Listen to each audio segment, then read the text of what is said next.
Masking is, without a doubt, one of the most essential tools that I have available to me in my editor's toolbox. And this is why, after getting comfortable with the basics of video editing, I always suggest people start learning how to mask. Whether you're trying to create complex visual edits or just spice things up a little bit with your texts and titles, there is a world of possibilities with masking.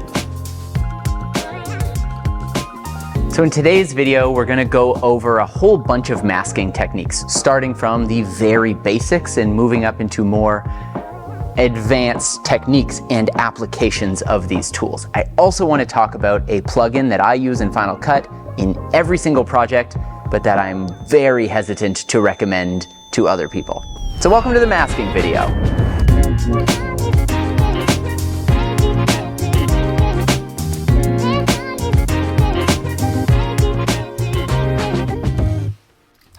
Hi, welcome to my little editing bay. Today in this masking video, I want to take you behind the scenes on a recent shoot we did for a video I'm making about the one-wheel Pint S. And in that video, we've got a whole bunch of masking going on, so I thought, let's use this as the example to teach you about masking.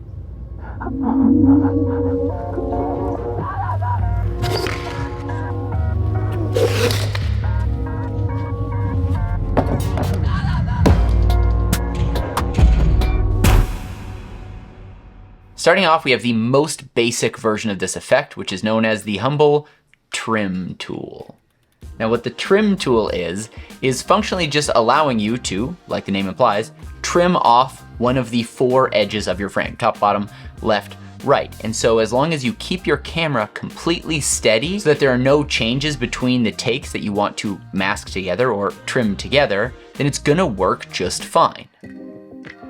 This is actually the effect that I planned on using for that first moment in the one-wheel Pint S intro that you just saw, but unfortunately due to some inconsistencies in my motorized slipod, monopod thing, I ended up having to layer a few clips together in order to get the feathering just right, and even then there are still some warbles that I'm not super happy about. And that leads us nicely into our next tip, which is keyframing.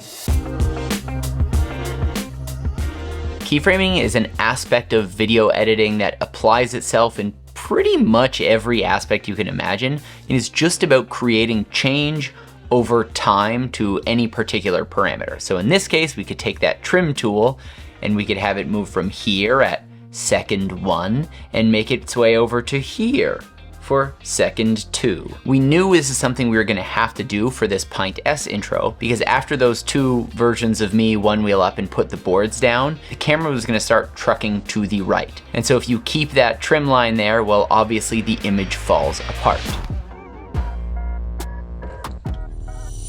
The Draw Mask tool is where I've personally spent the majority of my time doing these types of effects.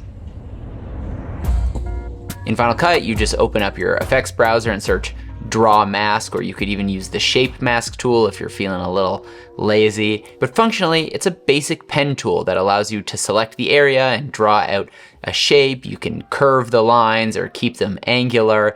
It allows you to feather the edges, both inside and outside. And ultimately, this allows you to be a lot more precise than that trim tool ever could. The other benefit of the Draw Mask tool is that it allows the keyframing option to be a lot more functional, since you aren't just keyframing the entire shape you've made, but each individual point can be keyframed independently so that your shape can morph and move and follow an object as you desire. I will admit the keyframing process can be a little bit tedious, especially if it's on a more complex shape like a human walking, but it can be done. And as I mentioned before, there is a plugin that I use now for those exact scenarios. We're gonna get into that. We're gonna get into that. You might have noticed that these types of videos that we love to make, we don't make them in the most conventional way. And then we'll put the light on top of this. Is this not the coolest light stand you've ever seen? Is it? A lot of it just comes down to the reality of budget restrictions. I mean, look at this. I cut my own hair, and I'm not great at it.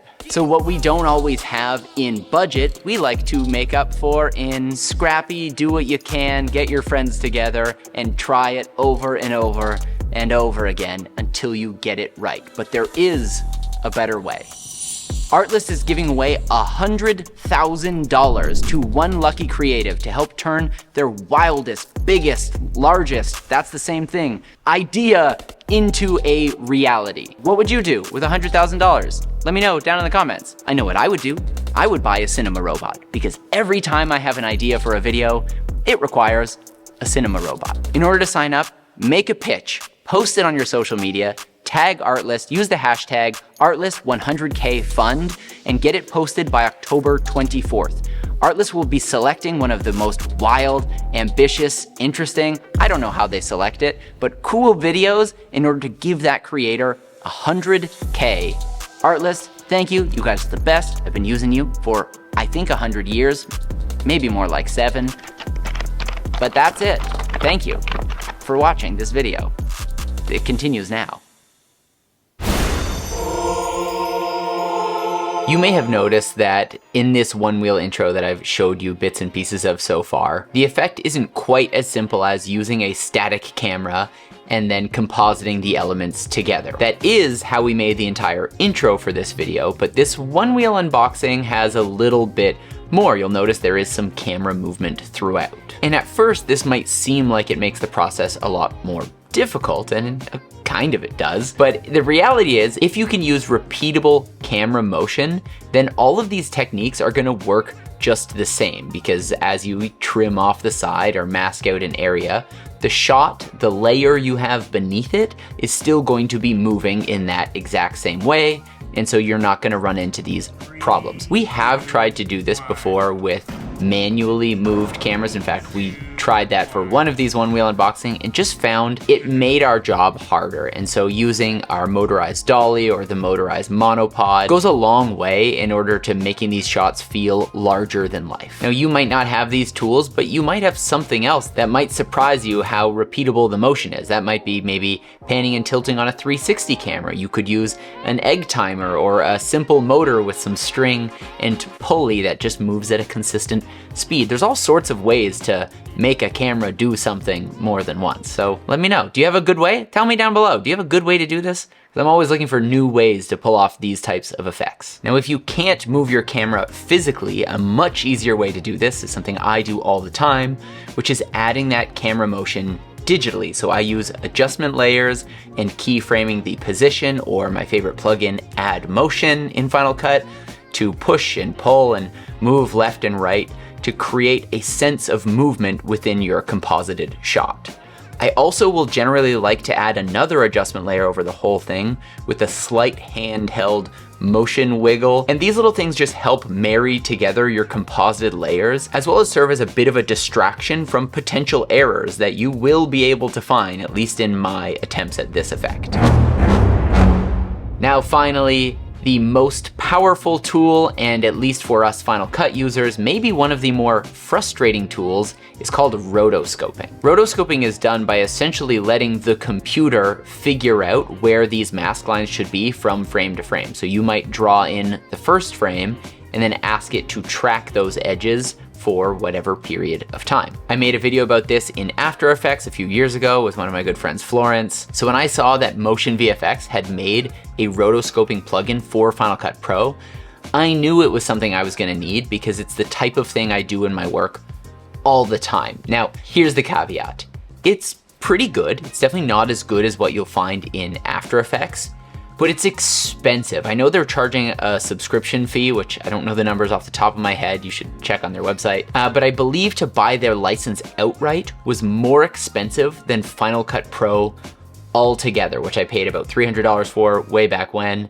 And this Rotoscope plugin, I'm pretty sure, correct me if I'm wrong, was more expensive than that. And I just find that, like, that makes me annoyed both at Motion VFX and at Apple, you know? It feels like a tool we could have built in, and hopefully will in the near future. I believe FX Factory has also recently made a rotoscoping plugin, but I haven't tried that. And these are all the reasons that I struggle to recommend this Motion VFX plugin, because I'm hoping Final Cut is gonna have their own in the not so distant future. There might be cheaper, maybe even better alternatives for Final Cut since I bought this. But if I am wrong about both those first two things, well, it's still very expensive, and probably more expensive than most people could justify unless they're using that all the time. That's masking. If you have any other specific questions about this process, let me know down in the comments below. I'll try and help you out. I usually like to chat with people. Sometimes I argue with people. I don't mean to. I hope you liked the video. I love you. Good night. Have a good day. Or night. Or morning. Love you. Goodbye. Okay, see ya.